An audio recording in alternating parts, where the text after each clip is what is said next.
sat down and listened to the whole program, and then they came to my house the next day, and I pulled open the big safe and pulled everything out, and they were amazed because they had been looking at generation after generation after generation of photos and pictures. It was kind of hard to be able to see what was there.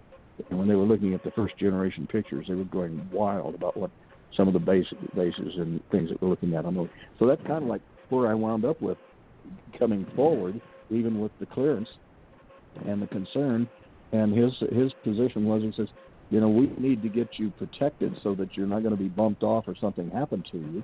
So then 2 weeks later, he was scheduled to go to the National Press Club in Washington, D.C. for the other countries around the world that wanted to hear about the face on Mars as well as other things. And so he had me go as kind of a surprise person there. And I came forward and presented information, and it later wound up at Roswell in their research center and laboratory at the Roswell UFO place. So that's how I wound up getting there. He said, by going forward, and showing where the information, everything went, he says, then they have to take care of you and keep you safe, because if you get bumped off, and everybody's going to say, okay, what happened? What did you guys do to Ken Johnston? And thank God I'm still alive, and that's why I was able to keep the records and information, and I still have access to the original stuff. So, very good. That kind of brings you up to date to where we are right now, I think. Isn't that right, TJ? All right, Bill, you want to draw him in? Do you know who Ken? You sort of know who Ken is, don't you? Yes. I remember when you interviewed him before, and of course last night as well. Yes, and that's a cool story. I'm glad you preserved those photos. It's good that they got saved like that. And I'm sure there are a lot of details on those photos that show, like I think you've talked about before, that we see evidence that at least somebody's been there before, human or perhaps otherwise, and they've definitely left traces behind. I want to mention the Beyond the Matrix, a 5D Ascension experience in Sedona, Arizona, folks. That's different. That is a 5D experience. They do it on Sci-Fi TV Presents, a 5D Ascension experience. Now, that's different from MUFON, Mutual UFO Network, but they're going to have one of our friends, Ken, Brad Olson, okay? And there's a lot of other people. And Bill, we're going to need you to start speaking at some of these conferences to help draw in the difference between fiction and science fiction and consciousness and Ascension Age and the difference.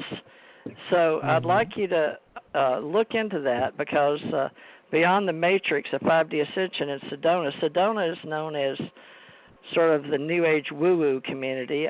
Bill, is there a better way to explain that, although it is beautiful? And we have some beautiful experiences there, including me, and sort of the Crystal Group. And when I have some other things I could talk about, but not on this show about that. But,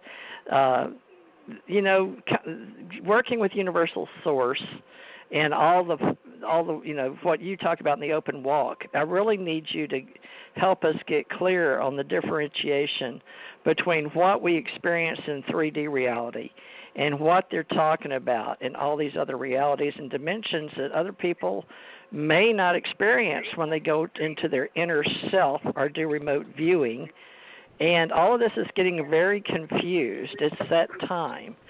And I've got Ufology 101 group that I invite anybody that feels like they can train others in ufology to join. It's up, Ufology 101. I've got UFO Secret Space group.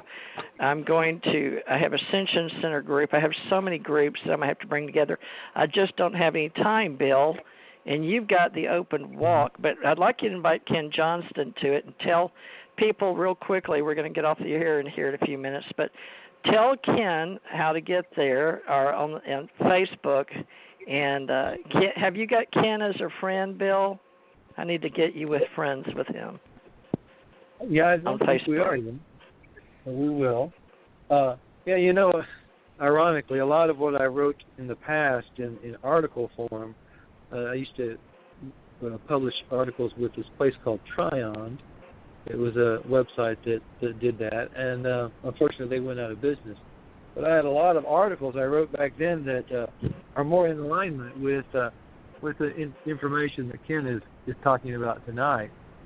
For instance, I wrote an article about UFO cover-ups, why, and in which I talk about the 1960 Brookings report, which talked about the idea that when we would go to the moon or to Mars or other places in the solar system, the question of whether or not we might find ancient extraterrestrial artifacts.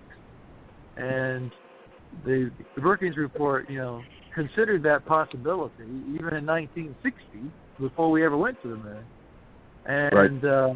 And in their report, they recommended that if we do find artifacts of that sort when we go to the moon, then it should be covered up and not exposed to the public, because they feared there would be too strong a reaction. I think they underestimate the sensibilities of people, and they certainly underestimate my sensibilities. I would like to know. I want to know, and I think the people have the right to know.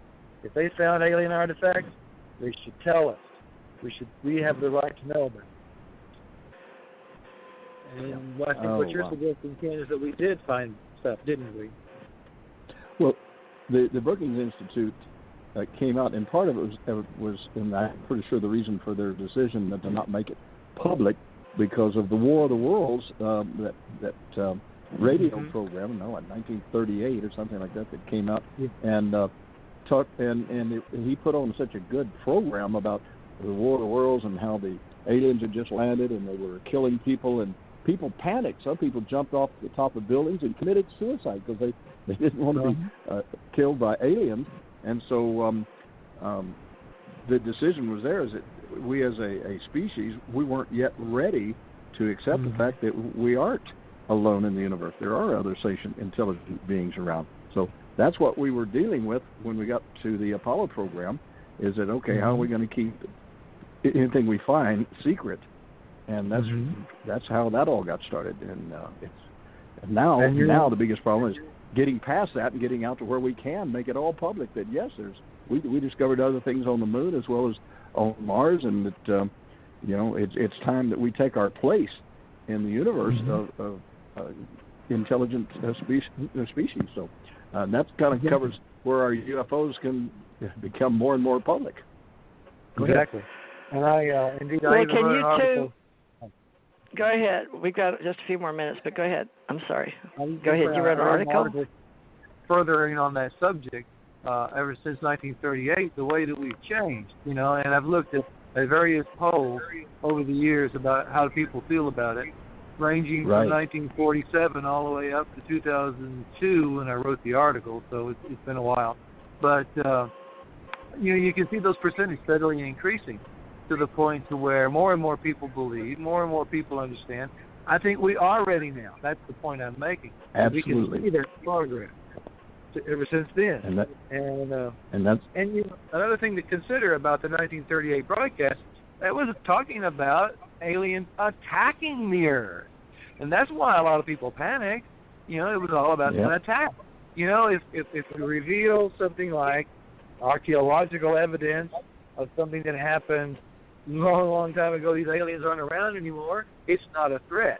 That sort of information should be released because that's not going to create that kind of panic. No, it won't.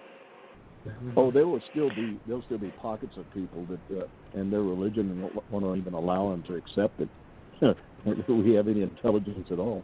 So it is time for the full disclosure, and I'm really excited about being a part of, and that the records and things that I kept are part of what's been needed, and we're going to be pushing it out to the public. It's time now for the people like us that were involved with it need to come forward and put that information available, because then you've got the documentation and proof of what's been going on that we are part of, and we have been in contact with ever since Eisenhower and reports. But that's going to take a long time for us to get into, TJ, and we look forward to talking about that sometime.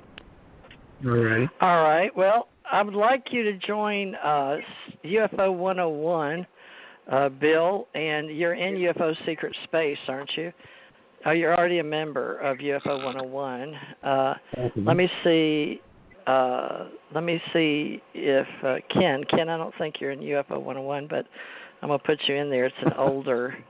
Oh, Ken Johnston. Okay, friends since 2017. Okay, you're in there. But I never know where you're going to be, Ken. You're like me. You never know where you're going to be. But maybe you guys can help us write the book, Ufology 101, to separate.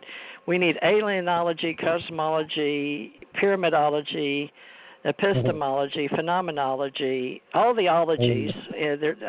You know how you did the isms for us, Ken? I need you to do the ologies for us in Ufology 101.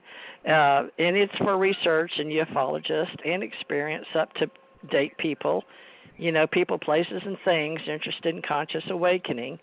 And most recent founder, Director Javier Sandoval, he had Ufology 101. And organizer, entrepreneurs, social networker interested in promoting events. I made that for him to promote events and plans. So I made that, but I think I'm going to swap that over.